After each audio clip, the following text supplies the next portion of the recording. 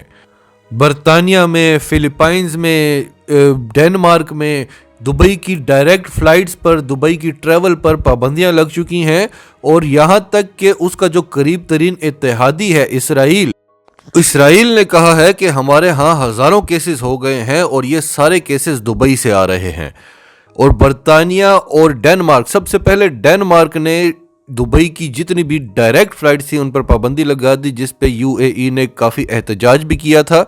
اس کے بعد برطانیہ نے بھی دبئی سے آنے والی تمام ڈائریکٹ فلائٹس پر پابندی لگا دی ہے اور اپنے لوگوں کو منع کیا ہے کہ وہ دبئی کے سفر سے پرہیز کریں، اور اسرائیل دبئی سے آنے والے لوگوں کو 14 دن تک کوارنٹائن میں رکھ رہا ہے۔ اور اسرائیل کا یہ کہنا ہے کہ جب سے ہمارے UAE کے ساتھ تعلقات بحال ہوئے ہیں، جب سے UAE نے ہمیں تسلیم کیا ہے، تو اسرائیل میں اتنے یہودی مرے ہیں جو ابھی تک تاریخ میں نہیں مرے۔ اب اگلی جو 2 خبریں ہم آپ کو بتانے جا رہے ہیں وہ انتہائی اہم ہیں۔ سعودی عرب اور UAE کے ساتھ جو پاکستان کے تعلقات تھے،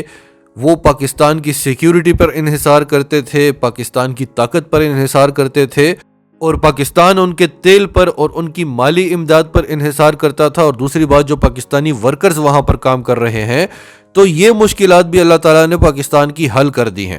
تو پہلے ہم تیل کے حوالے سے بات کرتے ہیں۔ جیسا کہ آپ سب جانتے ہیں کہ سعودی عرب کے ساتھ پاکستان کی جو ڈیل ہوئی تھی، ایک تو پاکستان کو قرض دیا تھا، وہ قرض بھی نہیں تھا، پاکستان کے اسٹیٹ بینک میں سعودی عرب نے پیسے رکھوائے تھے تاکہ پاکستان کو دیوالیہ ہونے سے بچایا جا سکے، اور اس پر سعودی عرب پاکستان سے سود بھی لے رہا تھا۔ اس پر سعودی عرب نے پاکستان کو بلیک میل کرنا شروع کیا، تو الحمدللہ پاکستان وہ پیسے واپس کر چکا ہے۔ لیکن اس کے بعد بھی سعودی عرب کو ایک امید تھی کہ پاکستان گھٹنوں پر آئے گا اور سعودی عرب کی منت سماجت کرے گا کہ ہماری تیل کی ضروریات پوری کر دو، کیونکہ پاکستان کے ساتھ سعودی عرب کی جو ڈیل ہوئی تھی 3 سال تک ادھار تیل دینے کی، اس سے بھی سعودی عرب پیچھے ہٹ گیا تھا۔ تو اس حوالے سے آذربائیجان پاکستان کی مدد کے لیے آ گیا ہے، اور آذربائیجان کی جو سرکاری آئل کمپنی ہے اس نے اعلان کیا ہے کہ آذربائیجان کی حکومت نے یہ فیصلہ کیا ہے کہ پاکستان کی تیل اور گیس کی ضروریات کو پورا کیا جائے۔ جتنا تیل، جتنی گیس پاکستان کو چاہیے ہوگی وہ آذربائیجان فراہم کرے گا، اور لانگ ٹرم پر ادھار کی بنیاد پر فراہم کرے گا، اور یہ ایک تجارتی معاہدہ ہوگا۔ پاکستان کو فیور دی جائے گی، لیکن پاکستان پر اس کے بدلے میں کسی قسم کا دباؤ نہیں ڈالا جائے گا۔ اب یہ بات کر کے کھلم کھلا آذربائیجان نے سعودی عرب کو پیغام دیا ہے کہ آپ پاکستان پر جو دباؤ ڈال رہے تھے تیل دے کر،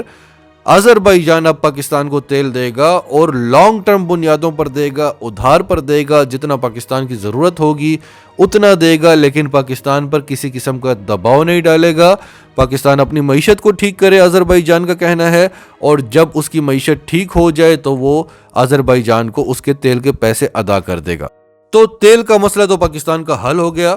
دوسری بات، پاکستان نے LPG گیس برآمد کرنی تھی، اور اس کے لیے UAE کی ایک کمپنی نے بٹ کیا تھا سب سے کم رقم میں۔ پاکستان نے ان کو یہ آرڈر دے دیا تھا، اور اب جب گیس کی فراہمی کا وقت آیا ہے تو وہ کمپنی اپنے معاہدے سے پیچھے ہٹ گئی ہے اور پاکستان کو گیس دینے سے انکار کر دیا ہے۔